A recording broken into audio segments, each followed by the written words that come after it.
Hey guys, I'm Becky from Book Bite Reviews, and today I'm sharing my top 10 reads of 2019.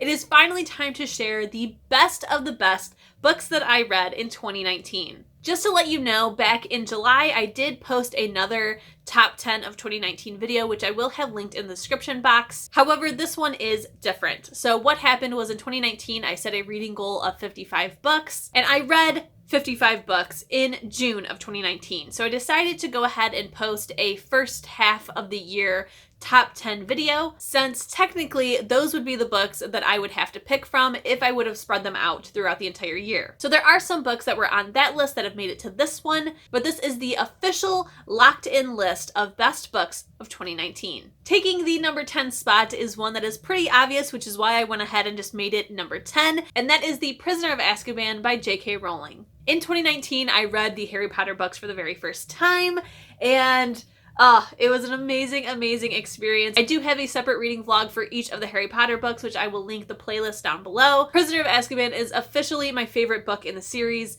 After that comes Deathly Hallows. These books are amazing. Goblet of Fire has always been my favorite movie in the Harry Potter world, but after reading the books, I found that they are very, very different from the movies after book 2. But now I'm an official and true Harry Potter fan. I've read the books. I love them. I plan on rereading them for hopefully the rest of my life. I actually have Sorcerer's Stone checked out from the library right now through Libby. It just came in on hold, so I will be rereading it very, very soon. Coming in at number 9 is another one that's not a surprise at all, and that is The Burning Shadow by Jennifer L. Armentrout. As you guys know, I am a huge, huge Jennifer Armentrout fan. She is my all-time favorite author. The Lux series is my all-time favorite series. So of course, Burning Shadow has made its way to my top 10 list. I absolutely loved it. I even decided to reread the entire Lux series in preparation for when this book came out, and it was the best decision of my life. So it comes as no surprise that Burning Shadow has made its way to my top 10. Coming in at number 8 is Throne of Glass by Sarah J. Maas. Yes, I have read Throne of Glass for the very first time in 2019. I picked this for my book club to make sure that I read it in 2019,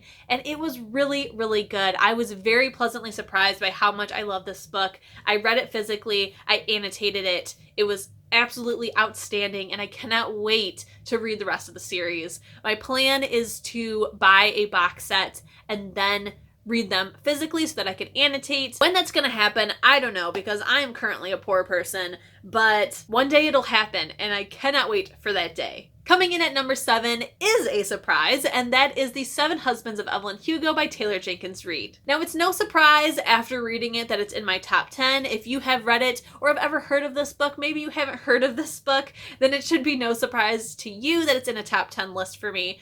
But it's a surprise to me because of the fact that I don't read adult books. I definitely don't read books like Evelyn Hugo, but it made such a buzz that I decided to go ahead and pick it up, and it was amazing. I cannot get over this book. I think about it all the time. I just cannot believe how well Taylor Jenkins Reid can write, where you think a fictional character is a real person. It's absolutely outstanding, and I'm so, so happy that I read it. Coming in at number 6 is Serpent and Death by Shelby Mahurin. Crazy enough, when I originally heard about Serpent and Death coming out, I had no intention of reading it, and then a lot of reviews started to come in and they were all glowing. So I decided to go ahead and check out this book. I decided to read it with the Bookish box because they did a read along for it, and it was absolutely outstanding. I love this book so much. I just love the snark and the sass of our main character. The romance was super duper cute, and the plot was really well done, and I cannot wait to read book 2. Coming in at number 5 is Queen of Nothing by Holly Black. To be honest, coming in at number 5 is the entire Folk of the Air series, but Queen of Nothing was by far my favorite book in the trilogy. I will admit that it does have problems. People who have talked about this book and have honestly critiqued it have pointed out things, and I 100% agree with them. The pacing in this book is very, very fast. A lot of things happen that are not fully explained.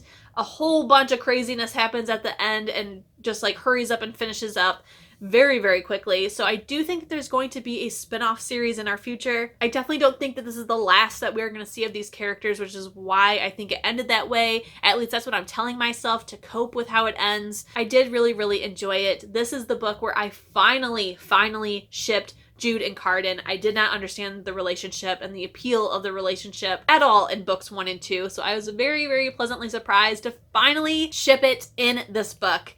And I just loved it. I know there are flaws, but I still loved the heck out of it. And it's number 5. Coming in at number 4 is Furyborn by Claire Legrand. I am so shocked that this book is on my top 10 list. I originally didn't even want to pick up this book. It was on my 19 and 6, and I just wanted to say forget it, but I decided to pick it up, and then I thought I was going to DNF it, and I ended up devouring it and loving it, and it's just so good. I cannot wait to pick up book 2. Book 2 is on my 20 and 20 list. I will say it does take a minute to get into this book and to understand everything that's happening. We have alternating points of view that are also taking place in 2 very different time periods. So they are 1,000 years apart. And at first I wasn't fully into it just because it was very jarring to go back and forth. But then once you really get into it, it's very, very interesting. I loved all the politics in this book. This book is a pretty big book, and I found that I was actually reading it a lot slower than what I normally read, but it was just because I wanted to make sure that I understood and took everything in, because there are a lot of things at play in this book, but it's absolutely outstanding. I can't wait to continue on. Really, really well done. Coming in at number 3 is Red, White, and Royal Blue by Casey McQuiston. You guys, I love this book so freaking much. I currently have a coworker reading it, so I finally have somebody in real life to talk about it with. It's so freaking cute. It's so well written. It grabs you right from page 1. I have yet to come across a person who did not absolutely love this book, and I hope I never come across a person that doesn't absolutely love this book, because it's just so great. I love all of the snark and the sass. I love how all of our characters feel very real and true and genuine. I love the character arcs and development, and it's just so freaking adorable. I own a copy of this book now, which I'm very, very excited about, and I just absolutely loved it. I was very surprised when I read this book and knew for sure it was going to be on my top 10 list, because like I said earlier, I don't read a lot of adult books, but I decided to go ahead and take a chance on this book, and it was so worth it. Absolutely fantastic. I applaud Casey McQuiston. Coming in at number 2 is Carry On by Rainbow Rowell. I'm so freaking happy that I finally read Carry On in 2019, and it was worth it. I ended up reading this book twice. It was absolutely fantastic. I don't even know what to say about this book because I have nothing but a glowing review for it. There's not a thing in Carry On that I didn't love. Wayward Son is another story. I did read that one, and I still gave it 5 stars, but it is not at all what I was expecting, and I think that's why a lot of people didn't like it, but I'm so freaking pumped for the next one. I cannot wait to see how the series is going to shape up, but book 1 is just such a perfect, cute little gem, and I can't look at Harry Potter the same way now. I just love it. And finally, coming in at number 1 should be no surprise to anybody if you've been watching my previous videos, and that is Wicked Saints by Emily A. Duncan. I absolutely loved this book. When I decided to pick it up, I honestly don't know why I was picking it up. This book is unlike anything I've ever read before. It is not any kind of norm for me to pick it up, but I was just compelled to pick it up. I was drawn to it for some crazy reason, and I had extremely high expectations for this book. So when I decided to start it, I was very, very scared that it was going to fall flat. I thought that I was putting way too much pressure on this book and that it was not going to live up to the hype that I was creating. But then I read it, and it superseded all expectations. It was so well written. I love the plot line. I love the characters. I love that you have no idea who to trust at any given time. And the ending is just intense. I cannot wait for book 2 to come out. It comes out in just a couple of months. I'm going to be rereading Wicked Saints in anticipation for it. I am hoping to one day own Wicked Saints. It was just amazing, and just absolutely deserves this #1 spot. Alright guys, those are my top 10 reads of 2019. I hope that you guys enjoyed this video. If you guys have read any of these books, please leave a comment down below and tell me your thoughts and if you agree or disagree with any of my opinions. Don't forget, if you like this video, to please give it a thumbs up. If you loved it and you want to see more bookish content from me, please hit subscribe. And if you want to be notified as soon as my videos go live here on YouTube, hit the notification bell. I'll see you in my next one. Bye!